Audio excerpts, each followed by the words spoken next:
Good morning, students. How are you? Hope you will be fine at your home. As you know, I am your Hindi teacher Farhana Khan, and today I want to talk about class 8th. Class 8 आप लोगों का हिंदी व्याकरण में second chapter है वर्ण विचार। Students, ये chapter मैं आप लोगों को एक्सप्लेन कर चुकी हूँ। आई होप आप लोगों की समझ में आया हो वर्ण विचार। अब हम करेंगे इसका वर्क। चलिए स्टार्ट करते हैं। आप लोगों की समझ में आया हो वर्ण विचार क्या होते हैं और वर्ण कैसे इन्वेंट हुए हैं और हमें कौन कौन से स्वर होते हैं और कौन कौन से व्यंजन होते हैं। चलिए अब हम वर्क करते हैं, ठीक है।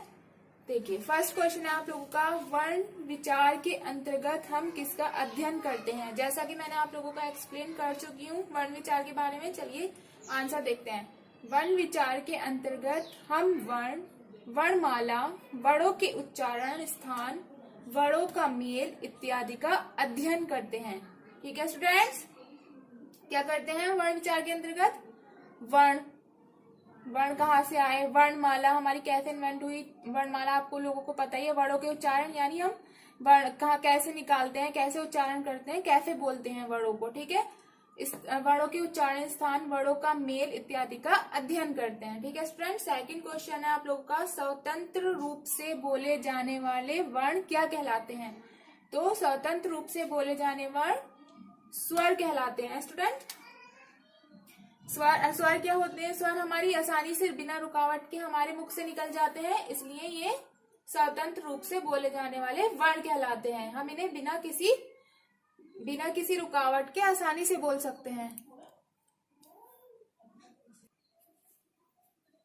देखिए क्वेश्चन नंबर थर्ड है आप लोगों का, दीर्घ स्वर व लुप्त स्वर में क्या अंतर है।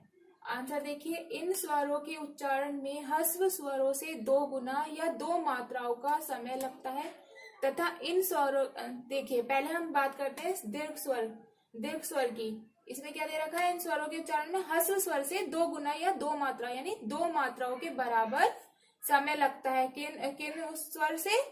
ह्रस्व स्वर से। ठीक है, ह्रस्व स्वर में बहुत कम समय लगता है और दीर्घ स्वर में ह्रस्व स्वर से 2 मात्राओं से अधिक समय लगता है। अब आते हैं लुप्त स्वर।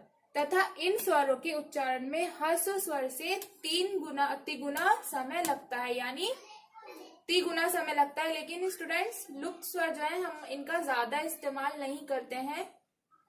ठीक है, और इसमें ह्रस्व स्वर से 3 गुना समय लगता है और दीर्घ स्वर में ह्रस्व स्वर से 2 गुना समय लगता है। अब स्टूडेंट्स, क्वेश्चन नंबर 4 है आप लोगों का, उच्चारण की दृष्टि से व्यंजनों के कितने भेद हैं, उदाहरण सहित लिखिए। आंसर है, उच्चारण की दृष्टि से व्यंजनों के 2 भेद होते हैं। फर्स्ट अल्पप्राण, सेकंड महाप्राण।